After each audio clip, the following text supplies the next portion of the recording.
حضرت امام مالک کہتے ہیں میں غریب کا بیٹا تھا۔ اکثر دین پڑھنے والے غریبوں کے بیٹے ہوتے ہیں۔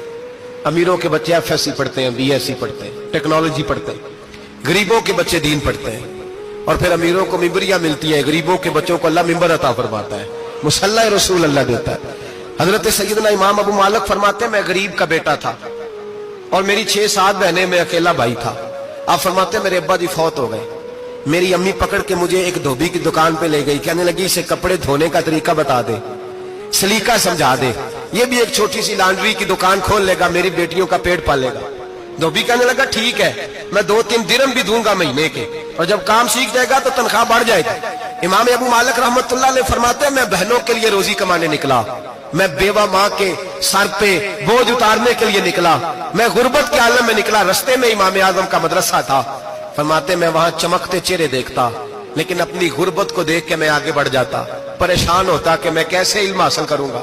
آپ فرماتے امام صاحب مجھے اکثر دیکھتے، ایک دن امام اعظم باہر نکلے، مجھے کھڑے ہوئے دیکھا تو قریب بلایا، سینے سے لگایا، ماتھا چوما، کیا نام ہے؟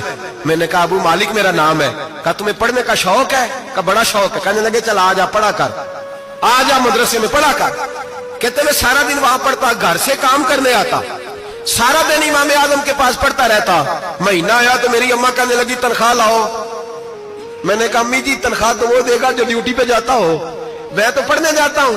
کہتے اماں گھر سے نکلی اور بڑے غصے کے ساتھ نکلی، کہنے لگی مولوی نے میرا بچہ خراب کر دیا، میرا بچہ خراب کر دیا، میں کام پہ بھیجتی تھی، اس نے کس چکر میں ڈال دیا، مسلوں سے بھی کبھی پیٹ بھرا ہے، کام بھی تو کرنے چاہیے نا۔